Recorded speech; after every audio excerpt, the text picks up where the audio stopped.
नमस्ते दोस्तों। शीतल नाम की औरत अपनी फैमिली के साथ कानपुर में रहती थी। उसकी उम्र 45 साल के आसपास थी। शीतल पेशे से रिटायर्ड टीचर थी। शीतल देखने में बहुत ही सुंदर थी और पैसों की उसके पास कोई कमी नहीं थी। शीतल के घर में 3 ही लोग रहते थे, शीतल, उसका बेटा और उसके ससुर। राज 5 साल का था। शीतल के पति और बेटी की कार दुर्घटना में निधन हो गया था और फिर शीतल ने दोबारा शादी नहीं की। अपने पति की मौत के बाद शीतल बिल्कुल बिखर गई थी। शीतल ने अपनी जवानी में ही अपने पति को खो दिया था। उसके पति की मौत हुई थी तब राज महज 2 साल का था। अब राज की जिम्मेदारी शीतल पर आ चुकी थी और शीतल ने अपना बेटा राज को बड़े ही लाड प्यार से पाला पोसा था। धीरे धीरे दिन बीतते गए और उसका बेटा धीरे धीरे जवान होता गया। जब राज 15 साल का होता है तो उस पर जवानी का रंग उभरने लगता है। जब राज देखने में बहुत ही हैंडसम होता जा रहा था, राज एकदम जवान लड़का हो चुका था।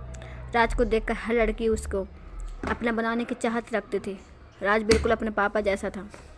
राज पढ़ाई लिखाई में कम ही ध्यान देता था, ज़्यादा फ़ोन में ही व्यस्त रहता था और फ़ोन पर हर तरह की वीडियो देखता। शीतल ने अपने बेटा को किसी भी चीज़ की पाबंदी नहीं लगाई थी। राज के जो मन में आया वह करता रहता था। राज ज़्यादातर धोती कुर्ता या कुर्ता पैजामा पहनता था। एकदम राजा महाराजा लगता था। राज का कम उम्र में ही 24 साल का लड़का लगता था। उसका भरा हुआ शरीर, उसकी बड़ी बड़ी आंखें, जिसे देखकर उसकी मम्मी ही उसकी वासना में जलने लगती थी। यह बात 2 साल पहले की है, जब शीतल की एक सहेली उससे मिलने के लिए उसके घर आती है। शीतल और उसकी सहेली रूम में बैठकर बातें करने लगती है।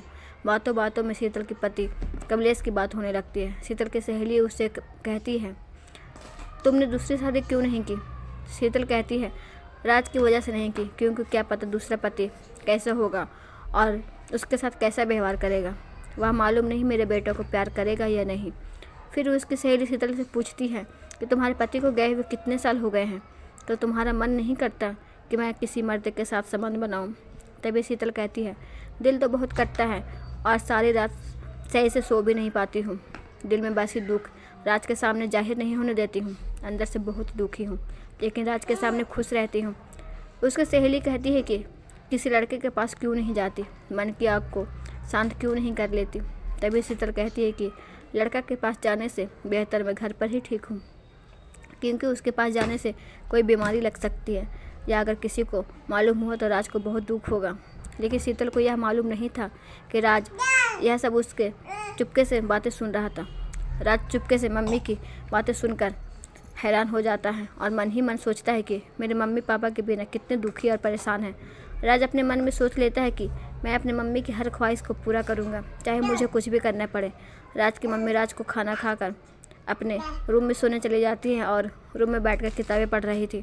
थोड़ी देर बाद उसका बेटा राज अपने माँ के कमरे में आता है, जूस लेकर आता है और राज उस रात अपना पापा धोती कुर्ता पहन लेता है, जो उसकी मम्मी को बहुत पसंद थी। राज के पापा अपनी शादी की पहली रात वह कुर्ता पैजामा अपनी पत्नी के सामने पहन कर आया था, जिसे देखकर उसकी बीवी बहुत खुश हुई थी और उसने अपने पति के साथ रात वो सब किया था जो हर एक मर्द अपनी पत्नी से चाहता है।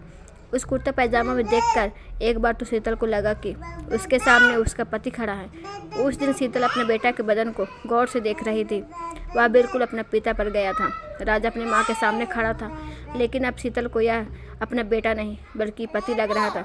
राज अपने पिता के बेड पर बैठ जाता है और कहता है, क्या सोच रही हो मम्मी? ऊपर मन से कहती है, कुछ नहीं, बस ऐसे ही कुछ याद आ गया था। राज कहता है, मुझे मालूम है मम्मी, आपको पापा की याद आ रही है। तभी राज की माँ कहती है कि बेटा, मैं तुम्हारे पिता के बिना बिल्कुल अकेली पड़ गई हूँ। और शीतल चुप करके जूस पीने लगती है और अपने पति के बारे में सोचने लगती है। राज अपने मम्मी को थैंक यू कहता है और उसके माँ कहती है, किस बात के लिए थैंक यू? तभी राज कहता है, माँ, आपके मेरे लिए बहुत कुर्बानी दी है और आप इतना दर्द को दिल में छुपाकर मेरे सामने खुश रहती हो। तभी राज का माँ कहती है कि बेटा, ऐसा कोई दर्द नहीं बेटा, मैं बहुत खुश हूँ। राज कहता है, मैंने आपकी और आंटी की बातें सब सुन ली हैं, मुझे सब पता है कि आप अंदर से कितने दुखी हो। फिर राज की माँ कुछ बोल नहीं पाई और राज बेड पर अपनी माँ के साथ पास आते हुए बोलता है, माँ, जो सुख से आप मेरी वजह से दूर रही हो, अब मेरा फर्ज बनता है आपको वह सुख मैं दूँ।